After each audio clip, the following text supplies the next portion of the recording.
नमस्कार दोस्तों, मेरा नाम है नवीन कुमार। आज मैं आपके लिए ऐसा स्टॉक लेके आया हूँ जिसमें रिस्क टू रिवॉर्ड रेशियो काफ़ी फेवरेबल है। बहुत बेस्ट आपको रिस्क टू रिवॉर्ड मिलेगा अभी फ़िलहाल ऑलमोस्ट इस टाइम पे, इस सिचुएशन में। इस स्टॉक का नाम है नवनीत एजुकेशन।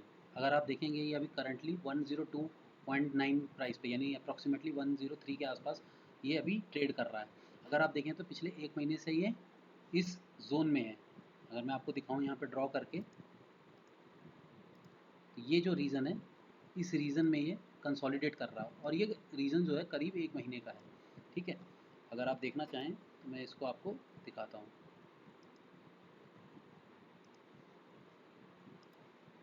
ये देखिए, यहाँ से ये करीब 1 महीना, 1.5 महीना हो चुका है रफली। ठीक है, 32 बार्स 33 बार्स है, तो आपका करीब 1.5 महीने के अप्रॉक्स वो सेम प्राइस पे ही मूव कर रहा है और बड़ी चालाकी से ये काम हो रहा है। देखिए, अगर मैं आपको दिखाऊँ, पहले के नीचे वॉल्यूम दिख रहा होगा आपको, तो वॉल्यूम तो बहुत कम है। नीचे देखिए, यहाँ पे कहीं वॉल्यूम, यहाँ थोड़ा थोड़ा वॉल्यूम आ रहा है।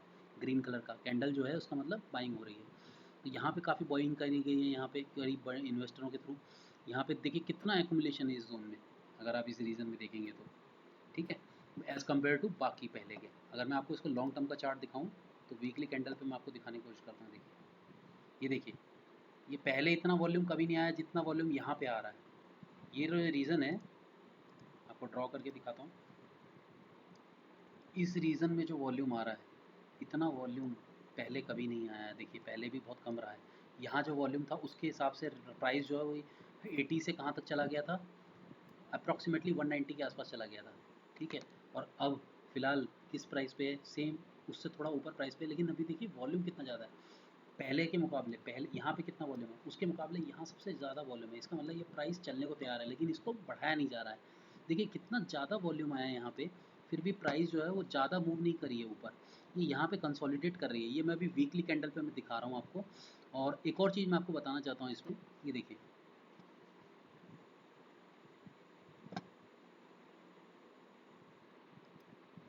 ये देखिए, यहाँ पे अगर मैं फिबोनाची लगा के दिखाऊँ वीकली कैंडल पे, रफली अप्रॉक्सीमेटली यहाँ लगा के दिखाता हूँ मैं आपको। देखिए, यहाँ से हाई पकड़ा मैंने यहाँ पे, और ये मैंने लो पकड़ा। ये करंटली 103, 38.2 जो आ रहा है वैल्यू, इसका मतलब है ये बिल्कुल एग्जैक्ट उसी पॉइंट पे। देखिए उसी लाइन पे, जब भी हम फिबोनाची के थ्रू देखते हैं तो 38.2 एंड 61.8 ऐसा पॉइंट होता है जहाँ पे बहुत तेज़ी से ब्रेक, जब भी राउंडिंग बॉटम पैटर्न बनाता है। यहाँ पे देखिए ऊपर से जब नीचे गिरा, तो तब हमें कोई बाइंग नहीं करनी है। लेकिन जब वो नीचे टाइम लेके फिर उठने लगता है, तो उस टाइम पे हमें बाइंग करनी है, क्योंकि हमें कंफर्म हो जाता है कि अब ये ऊपर उठेगा। अगर उसे गिरना होता तो और नीचे ही गिरता। अब ये गिरने, और ये कंफर्म कहाँ मिल रहा है, 38.2 पे पहुंच चुका है। यानी कि यहाँ अब रियल, जब फिबोनाची के हिसाब से 38.2 पे पहुंचता है राउंडिंग बॉटम पैटर्न बना के, तो वहाँ पे ब्रेकआउट देता है। अभी पिछले काफ़ी वीक से, 1.5 महीना करीब आपको दिखाया है, उस टाइम पे ये यहाँ पे कंसोलिडेट कर रहा है काफ़ी टाइम से। यानी इसे रोका जा रहा है। देखिए मैं आपको इसको जूम करके दिखाता हूँ, जो भी मैं दिखा रहा था कि प्राइस बढ़ने नहीं दे रहे, लेकिन बाइंग चुपचाप चल रही है और एकदम सेम उसी प्राइस पे उसको रखा जा रहा है। ठीक है, ये देखिए, ये देखिए, अगर मैं इसको छोटा करूँ, ये देखिए, यहाँ पे काफ़ी टाइम से इसे रखा जा रहा है, 1.5 महीना हो गया। और ये लास्ट टाइम प्रीवियस 18 तारीख को, 17 तारीख को ये इसने जंप करने की कोशिश करी और ये पूरा 109 तक गया। तो क्लियरली ये दिख रहा है कि इसे डार्वा बॉक्स बोला जाता है। अगर आप ये ग्राफ देखें, इसमें ये मैं बना के दिखा देता हूँ यहाँ पे, इसे डार्वा बॉक्स बोला जाता है, निकोलस डार्वा बॉक्स।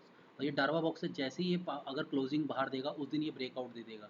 और ये मोस्ट प्रोबेबली अब ये तैयार है। इसकी आप इसमें पहले ही बाइंग करके रखिए, क्योंकि बाद में मौका नहीं मिलेगा। और ये सीधा यहाँ से 130 टारगेट पहला इसका होगा। ठीक है, इसका टारगेट सबसे पहला 130 होगा, और फिर उसके बाद ये जाएगा और ऊपर। तो वो मैं आपको दिखा देता हूँ क्यों बोल रहा हूँ। इसका मैक्सिमम टारगेट कितना होता है, जब भी राउंडिंग बॉटम पैटर्न बना के आता है, तो वो अपने प्रीवियस हाई पे जाता है। उसका फाइनल जो लॉन्ग टर्म का टारगेट होता है, वो उसका प्रीवियस हाई होता है। तो हम प्रीवियस हाई देख, मैंने आपको दिखाया है कि वो करीब 190 के आसपास ही है। ये देखिए,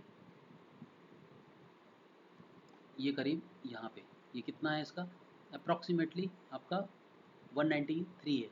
और मैं आपको बोल रहा हूँ ये सबसे पहले यहाँ से ब्रेकआउट देगा। जो शॉर्ट टर्म के लिए हैं, वो कम से कम अपना जो टारगेट है वो 130 मान के चलिए। 130 आपका टारगेट रहेगा, ये यहाँ आएगा।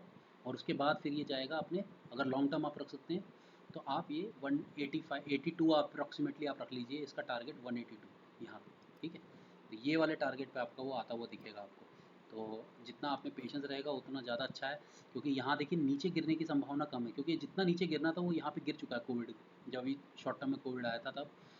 ठीक है, 2020 में जब कोविड की न्यूज़ आई तो ये यहाँ से 100 से गिर के बिल्कुल 50 पे चला गया था। अभी उसने रिट्रेस करके वापस कम बैक किया है और सेम उस प्राइस पे ही है।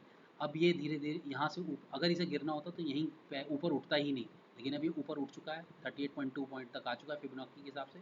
अब यहाँ ब्रेकडाउन ये किसी भी दिन ब्रेकआउट देगा और आप उस टाइम पे इसे पकड़ें, उससे बेटर है कि आप पहले ही इसमें बाइंग करके रखिए। देखिए बहुत शानदार तरीके से इसमें बाइंग हो रही है स्मार्टली, वो मैं आपको दिखा चुका हूँ। उसके प्राइस को बढ़ने नहीं दिया जा रहा है और बाइंग पे बाइंग की जा रही है। नीचे वॉल्यूम देख रहे होंगे आप, ये वॉल्यूम के स्पर्ट्स देखिए ग्रीन कलर के बीच बीच में बहुत सारे आ रहे हैं, जबकि प्राइस वहीं के वहीं है। तो ये कुछ ना कुछ गड़बड़ बताता है। तो मैं रिकमेंड करता हूँ आप ये करिए शॉर्ट टर्म के लिए 130 इसका टारगेट रखिएगा और लॉन्ग टर्म वाले 182 का। Thank you.